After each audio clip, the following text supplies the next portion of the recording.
សងសាដែលទៅមកកាន់ដៃគ្នាមិនខ្វល់ពីនាងណាដឹងត្រឹមថាយើងសប្បាយពេលក្បែរគ្នានាងតែងមករកខ្ញុំពេលពីបើចិត្តចង់ឲ្យខ្ញុំជួយកើតថាតើធ្វើយ៉ាងណាតែថ្ងៃនេះមិនដូចរាល់ដងនាងពិភាក្សារឿងស្នេហានាងបានប្រាប់ខ្ញុំថានាងស្រឡាញ់គេម្នាក់ហើយខ្ញុំប្រឹងធ្វើសើចទាំងដឹងក្នុងចិត្តថានឹងបាត់បង់អ្វីម្យ៉ាងខ្ញុំអាចនិយាយបានថាវាពិតសំខាន់មានដឹងទេថាមិនមាននេះមានកូនចិនលួចត្រច័ន្ទខ្លែងដីដែលធ្លាប់កាន់ប្រគល់ឲ្យប្រម្នាក់ផ្សេងដឹងក្រុមឆ្មានឹងថាត្រឹមជាមិនបានមានចិនលួចប្រចានសុំទុំដែលដើរហួរដែនខិន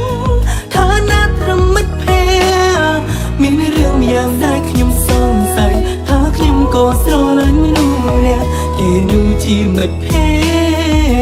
តិចិនស្និទ្ធរបស់ខ្ញុំ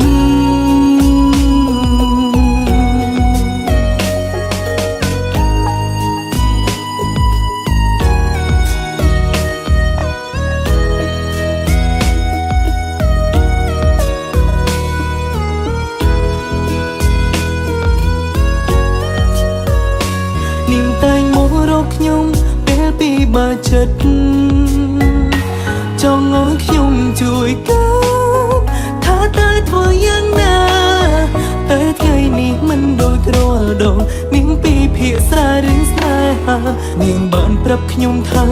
នាងស្រឡាញ់គេម្នាក់ហើយខ្ញុំប្រឹងធ្វើសើចទាំងដឹងក្នុងចិត្តថានឹងបាត់បង់អ្វីម្យ៉ាងខ្ញុំអាចនិយាយបា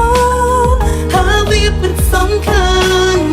មានដឹងទេថាមិនមាននេះមានកូនចិនលួចត្រច័ន្ទខ្លែងដីដែលធ្លាប់កាន់ប្រគល់ឲ្យប្រម្នាក់ផ្សេង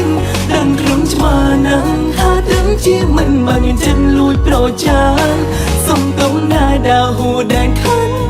ថាណាត្រឹមមិត្តភ័ក្តិមានរឿងយ៉ាងដែលខ្ញុំសង្ស័យថាខ្ញុំក៏ស្រឡាញ់មនុស្សម្នាក់គេនោះជាមិត្តភ័ក្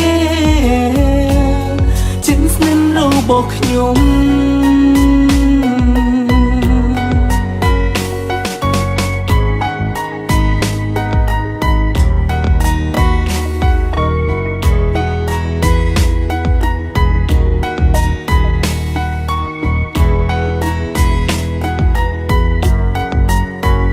ខ្ញុំប្រឹងធ្វើសើចទាំងដឹងក្នុងចិត្តថានឹងបាត់បង់អ្វីម្យ៉ាង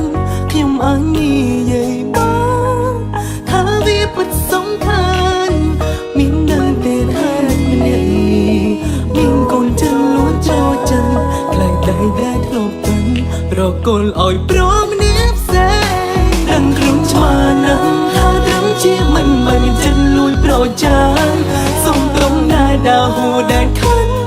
ថាណាត្រឹមមិត្តភ័ក្តិមានរឿងយ៉ាងដែលខ្ញុំសង្ស័យថាខ្ញុំក៏ស្រឡាញ់មនុស្សម្នាក់គេនោះជាមិត្តភ័